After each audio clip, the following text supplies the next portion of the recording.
Remember, since we're talking about the king, it's only fitting that the king have a record showing his right to the throne. And remember, Matthew, he's a tax collector, needs to have very strict records showing the account. So Jesus, being king of the Jews, Matthew is going to begin by showing the genealogy of Jesus, showing his right to the throne. This account will take it through Joseph, Jesus' stepfather, and this is an awesome genealogy.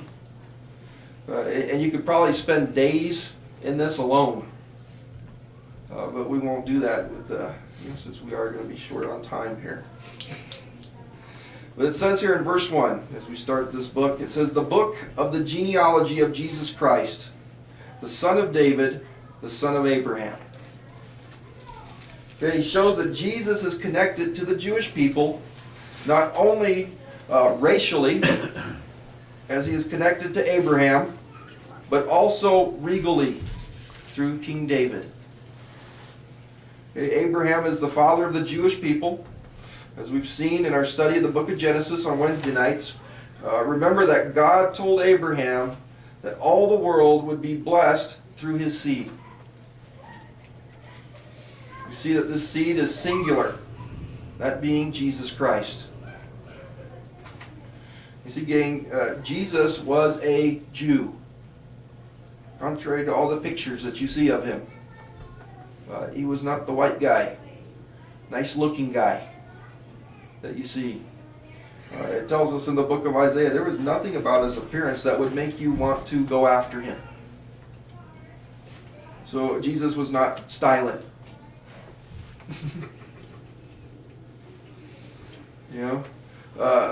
What do you call it? Jesus was the son of Abraham. Jesus, though, is also the king, as he is seen here as the son of David.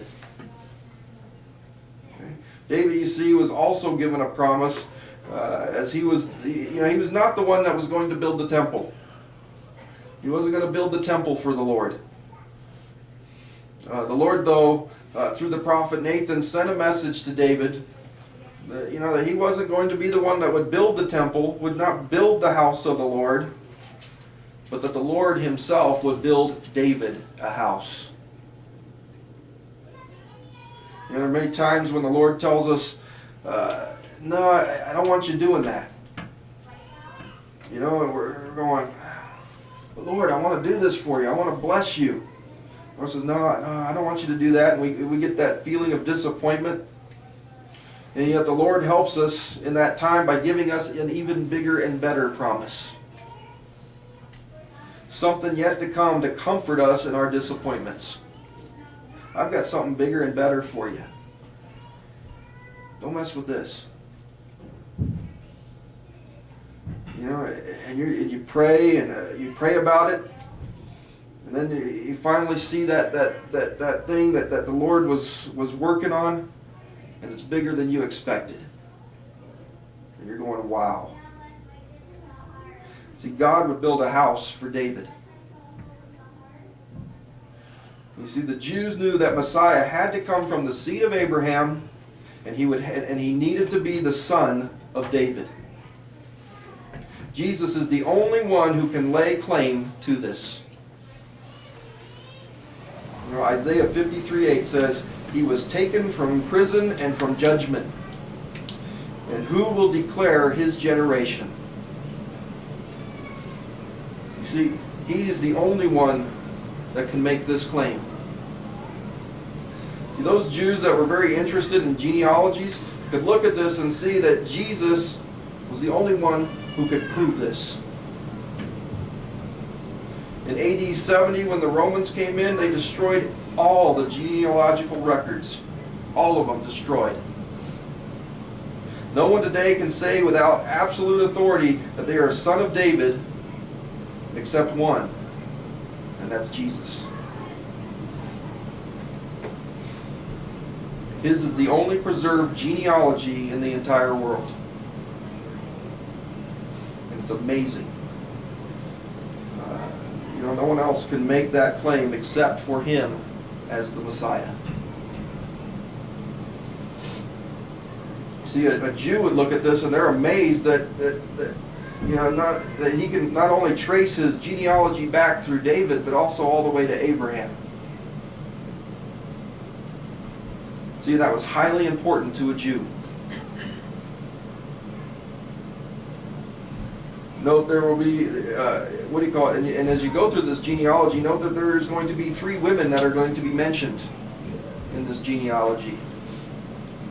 Those 3 would be Tamar, Rahab, and Ruth. There's also one other here that says that she, it says who had been the wife of Uriah. Anyone know who that's referring to? Bathsheba. Bathsheba. This would have been very hard on the Jewish mind. Do you realize that? Because you didn't list women in the genealogical records. You know, for the Jewish man, this is what he would pray daily. He would tell the Lord, thank you for not making me a Gentile, for not making me a dog, and for not making me a woman. That's what the Jewish male in that society would do. But it's amazing here because Matthew would even place women in the genealogy. Why is Matthew doing this? Because he's telling his audience the kingdom that the Lord is establishing is different than any kingdom on this earth. Paul would say there is neither male nor female. And you got to look at what Jesus has done for women. Oftentimes Christians, we get blamed for the suppression of women in society. Jesus elevated them greatly.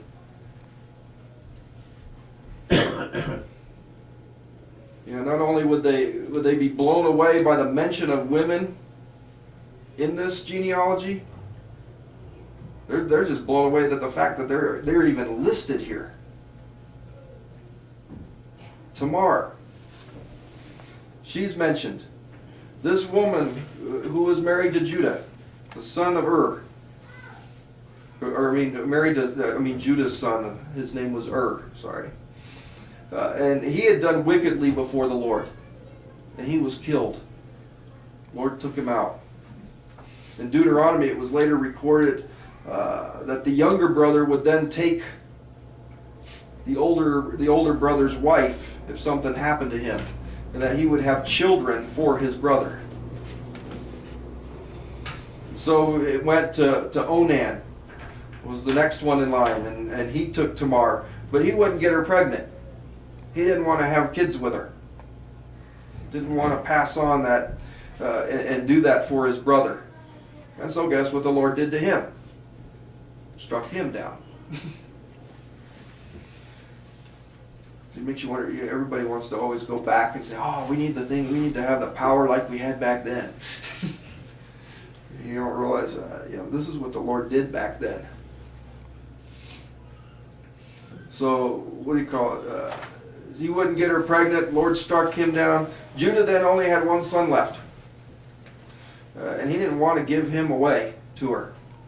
And you could probably see why. He's like, this lady here, she doesn't have a very good track record.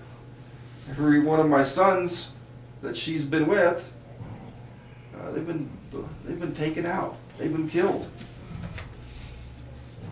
So he's got one son left. His name was Shelah, and he was a guy. But he was, he tried to tell her, well, you know what, wait until he gets older, and then you can have him as your husband. But it never happened. So she disguises herself as a harlot. She goes on the road that she knew Judah would be on. And him seeing this harlot that he had never seen before, he approached her and he made a deal with her.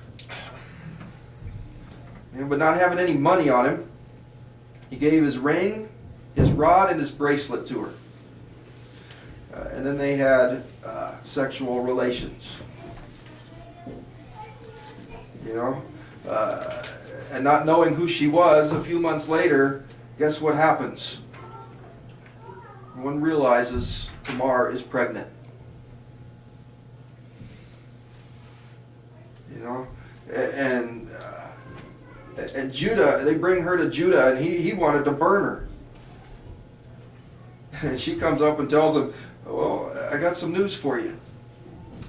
It's yours. This child is yours. And she brings out the ring and the staff and the bracelet. You know, and you're like, you had to be going, Judah had to be going, uh-oh. You know, and then he comes and he realizes that she was more righteous than he was. You know, you see, Judah had robbed her of her Jewish right to the family by not giving his other son. And now she's got her family. And the Lord puts her in this genealogy. You know, he's telling the Jewish people, you people that are so family oriented, and you're so big on your family, and you think that this is the way a family's supposed to be.